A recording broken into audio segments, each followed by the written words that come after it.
Arne Slot speaking to the media now. Let's cross first of all, hear from him with Vinny. Is he ready to return? Where is he in his recovery? We think he is. He trained yesterday a part of our session with the group, so we expect him to do the whole session today.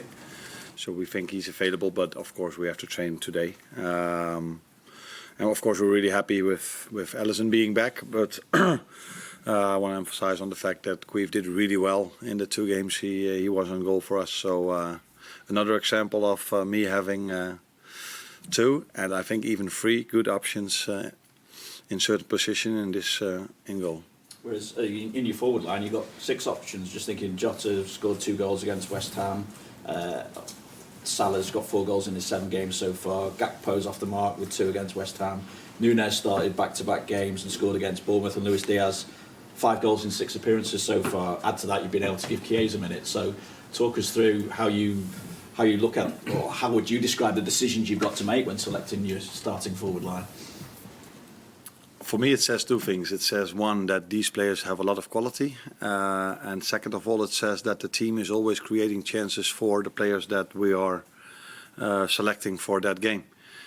Because if we play Cody or if we play Lucio, the team is just creating chances for these individuals, and because they have so much quality, they can make this promote this to assists or goals. So yeah, that's what it says to me. Also, it's just, I need to follow up on that, just because it's showing that they're sharp as well, whether they've been out of the side, they're coming in and producing. How are you able to maintain that sharpness when they're not necessarily getting, you know, the maximum amount of minutes? Yeah, that's the positive thing about playing so many games, that these players will always play a lot of games. And I think they understand that they can't play every game unless it's absolutely necessary. To keep them fit and sharp and to keep them ready to perform like they do. So as long as they accept the situation as it is, and that's what they're doing at the moment, because they have good numbers, and I see them smile a lot as well, then it's a very positive thing for us, and that's also one of my things on my job. I have to keep them alert and happy in the position they are in. Finally, from me, I think I know the answer to this as well, but with regards to contract situations, obviously there's further talk of Trent being offered a new contract, continues to be linked with Real Madrid. How disappointed would you be if you only got to work with Trent and or Virgil or Mo for just 1 year? Because I'm guessing you're not going to bring us up to date on what the contract situation is at the moment. No, and you're just trying to find another way of asking me. I'm very happy that these 3 players are in my team at the moment, and there are a lot of games to be played in this season, and especially also in the upcoming week and weeks. So I'm really happy that I can select them, and let's see what the future brings. Continuing on with that theme of the depth of the squad, Curtis Jones obviously impressing in midweek as well, particularly after the change of position, when it's so necessary in this busy period that you've already spoken about. How impressed are you with this inherited squad's willingness to learn, adapt on the job, on the go? I think I've said it on many occasions already that I'm really happy with the squad I inherited, not only because of their quality, but maybe even more about the culture that Jurgen left behind. So all these players are team players, so they accept their role even if they are not playing. And they always want to work hard for the team first, and yeah, it's been a privilege to inherit a squad like I inherited from Jurgen. Point from their 5 games, what do you expect from them this weekend? I don't think it represents the way they played, and they had a very tough fixture list in the first 5 games. I think they played Arsenal away, Newcastle away, Villa away, Chelsea at home. So yeah, that's a more difficult schedule than we had, for example. So you always have to take this into account, and of course I had to watch a few games of them because we play them tomorrow, and I can see that even the games were very tight and they deserved more than they got a few times. So I think they will be fine during the season. Hopefully not tomorrow, but they will be fine in the end of the season. Hi there, Arne. More encouraging signs this week with the victories against Bournemouth and West Ham. But in both games, you gave up quite a lot of chances to the opposition. How much of a concern is that? Because excellent goalkeeping from Quibine Kelleher in both games, but you can't always guarantee that goalkeeping excellence, even despite the fact you've got quality in that position. Yeah. Now, the last thing you say is very important for us in the last two games, that we have a lot of quality in that position. On the other hand, we create a lot of chances as well. But in an ideal world, we don't concede as much as we did in the last two games. But if there's one big difference for me between my former club and the competition I worked in and this competition, is that every team has so many quality players in their squad and in their team, that they're always able to create chances as well. So you also have to give credit to the teams we face and the quality they are having. But we need to do better in that aspect if we want to keep clean sheets more and more often. So we keep emphasizing on that. One of the reasons why the other team doesn't score that easy, it's also because we have a good goalkeeper. But if you every time count the bodies that are inside our 18-yard box the moment the other team gets a chance, that's also a real positive thing, and it makes it more difficult for the other team to score as well.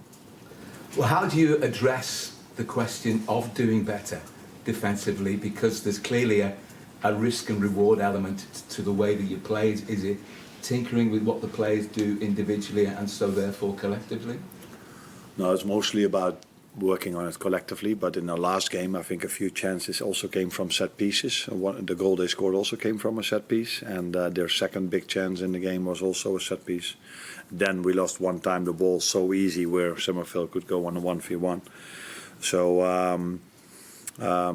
but as always, it's always about the collective idea. That is what we have to improve, and then the individual quality that we have helps, of course, to become better as a team as well. Thank you. Arne, I was interested to read in your programme notes midweek that you kind of challenging the players to show you how they react to certain situations. Interested to know maybe if there's anything particular that you've learned in the last week or so that maybe you weren't aware of before, or anything that stood out in particular? I've said it earlier, I learn day by day, every time more about the players, because of course you know their quality, you know what they can do on the training ground, but we haven't faced many setbacks yet, although the Forest game was a setback for us. So you always want to learn how do individual players and we as a team react on setbacks.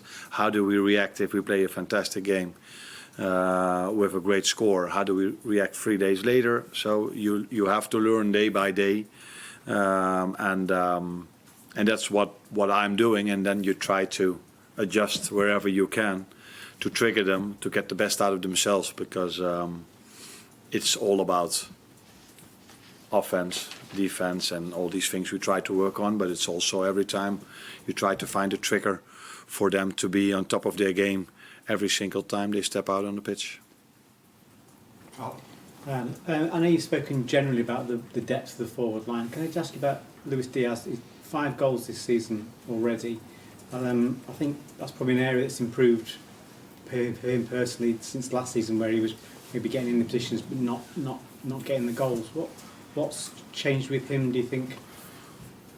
Well, that's difficult for me to judge because I wasn't here, of course, last season.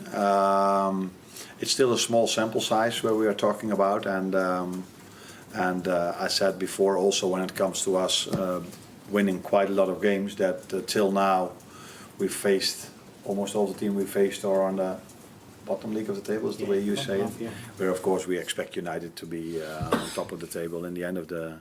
Maybe not on top, but in the top of the table in the end of the season. So there's still a lot for us to prove. Maybe the fixture list helped us by this amount of goals the forward scored. And let's see if we can keep scoring so many goals if the fixture list is getting harder and harder, starting tomorrow in a difficult away game against Wolves. Have you done anything specific with him in terms of improving his output for goals? No, I don't think so. Not particularly with him. Yeah, we train on a daily basis, trying to get them as most as we can in certain situations, and then help them in the best possible way, where to position themselves and how to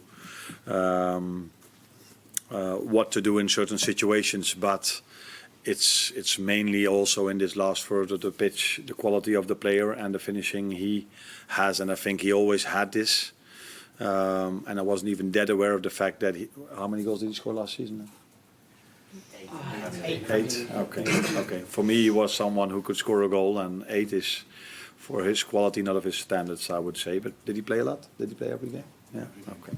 Yeah. Okay. So then I think he just comes back to his normal situation. Maybe he was a bit unlucky last season, but a player of his quality will always score a lot of goals in every season. Arne, one of the hallmarks of Wolves' season so far is they've been starting very quickly in games. So I think they've been ahead at half-time in both of their last 2 games, even though they went on to lose those. And the same happened when Liverpool went there last season. And then if you look at Liverpool's last few games, you obviously have the goal away in Milan, but there was a couple of early moments against Bournemouth and against West Ham where maybe concentration wasn't at its highest. What do you put that down to, and is this something you've stressed ahead of this challenge against Wolves? If you look at us, our games, I think it's always in a game, the first 15 to 20 minutes, both teams have a lot of energy and they're all very hard and try to get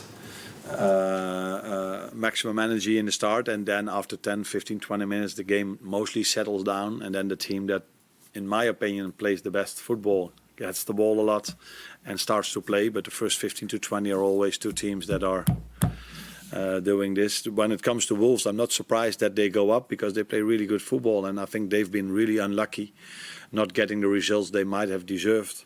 And even last season, because that game where Liverpool won, they were also 1-0 up, and I think it took to the 85th minute where Robbo scored a goal, which he doesn't do a lot. But so that was also a tough game for us. So I think the players who played that game, and almost all of them are still in the team, know how tough it is to play over there. So we need to be ready from in the start, but that you need to be in every game, because, like I said in the beginning, it's always 2 teams full of energy, trying to come out in the best possible way.